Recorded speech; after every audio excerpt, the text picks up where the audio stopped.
Hello again. I am speaking to you from Argentina. You probably have seen, or you may have seen, some of my videos on the global financial collapse, on the world government and what to do about it, on President Obama's government, and other subjects. And today I'd like to address, today's the 6th of July 2009, I'd like to address a couple of other points which I think are very important and very vital for all of humanity, and definitely for my country, Argentina, and for whoever is listening out there. And refers to a couple of events which are not being properly covered by the mainstream media, but which are very important. The mainstream media seems to have the objective of giving us other information of much lesser importance.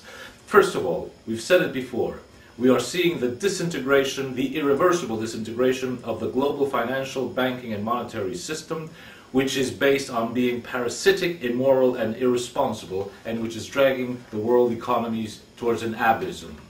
Secondly, this is getting worse day by day, and the consequences on a social and political level will be terrible for all countries in the world.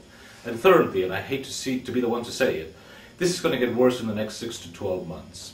And there are various reasons why this is going to be so, and we have to understand these processes so that we can minimize, mitigate the threats, the impact, and why not take advantage of certain opportunities which different countries might be able to take. Let me give you some indicator of why I'm saying this. If you take world trade at February 2009 and compare it to world trade in February 2008, year to year, we find that world trade has fallen 41% in China, 38% in Japan, 33% in France and Canada, 32% in Germany and the United Kingdom, 26% Mexico, 25% Brazil, 24% in my country Argentina, 22% in the United States. Clearly something is happening, and it's happening very quickly. According to the European consultancy Global Europe Anticipation, in their bulletin number 36 of 17th June, they say that in the next months we are going to see a grave worsening of this entire process. They call it sort of a tsunami effect, and they say that there will be 3 giant rogue waves, which in some countries will be consecutive, and in other countries are going to be simultaneous. The first is the wave of unemployment, mass unemployment. The second wave is the wave of bankruptcies, not just corporations, companies, banks, but also governments, counties, states in the United States. And the third wave will be the demise of the United States dollar as a world currency. This explains why some countries which have good leaderships, like China and Russia, are preparing for a post-dollar world. And don't be confused. This is not the consequence of errors that have been committed by your Greenspans and your Greenbergs and your Goldman Sachs and all these people. This is exactly part of a plan. They've been looking for it because they need to have this crisis as a way of re-engineering and reinventing the global financial system, but now on a global basis, so that they do not depend on the national currency of any specific country. Companies are also preparing, large companies, for what's to come, for the impact of what's to come. That's why we see so many people being fired, reduction in operational costs, and even controlled bankruptcies, as we see in those banks and companies that are said to be too big to fail. And so, since they are too big to fail, they are bailed out with public money in the United States and in Europe, and we've seen how the public has paid for the grave mistakes of General Motors, Citicorp, Bank of America, JP Morgan, Goldman Sachs, Chrysler, and many others to come. But the multimedia seem to make believe that this is really not so bad, that somebody has told them way up in the pyramid that they have to instill trust and optimism. And that's the sort of information we get time and again from CNN, from Fox News, from the BBC, the New York Times, the Financial Times, the Wall Street Journal, and the local media in my country. They say time and again, the crisis is going to be over soon. They say time and again, that stock markets are going to bounce back. They say it's a question of just waiting and consumer levels will start rising again. It's all going to be okay. In the end, all will be well, as Winston Churchill once said. But that is part of psychological action, psychological operations.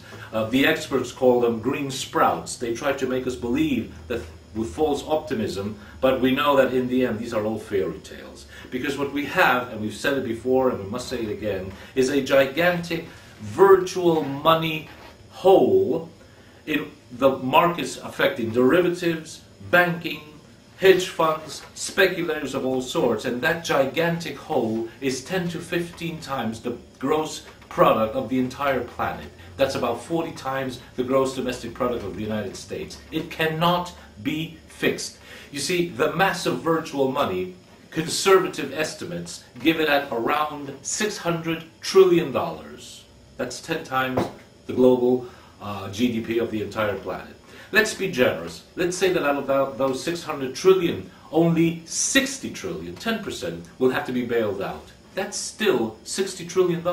So what can 77 billion from the Bush-Paulson administration, or 800 billion from Obama, or 1.1 billion from the G20 in London do? They sound like large amounts, but they are simply too small.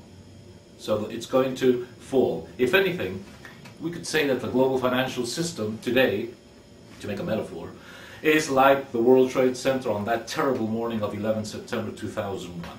The two towers are smoking, the fires are there, we see them, everybody said, well, they'll probably put them out, and what nobody expected suddenly happened. The towers collapsed. That's what's happening to the financial system. So it's best to know it so that at least we get out of the way. Let's see these three waves that this consultancy informs. The first wave will probably take place first in the United States and the United Kingdom around September. That's just two and a half months away, because that's when the 6-month period of unemployment insurance will end for those people who are left without a job at the end of 2008. And this summer we'll see millions of youngsters from high school, from university, go out into the labor market, but there's just no work for them. Already 6 million jobs have been lost in the United States. Other countries like China, Southeast Asia, Germany, Scandinavia, Japan might be able to hold out until December of this year or even 2010, because they have much better, much more solid social networks that will protect people with social security, but they will also suffer the impact. Latin America too, we will also have that with the sequel of poverty, social disturbances, insecurity, and everything we can imagine. Then we will have the second wave of this whole thing will be bankruptcy, not just of companies, but we will also see bankruptcies of states, of countries. We've seen it already in the state of California, where Governor Arnold Schwarzenegger has had to implement state money from his own state. We had that in Argentina in 2001, Patacones they were called. We had, out of our 24 provinces, 18 provinces had to issue their own money because the whole monetary system went bankrupt. Now it's happening to California, it's going to be happening very soon to Nevada, South Carolina, Florida. Who will be next?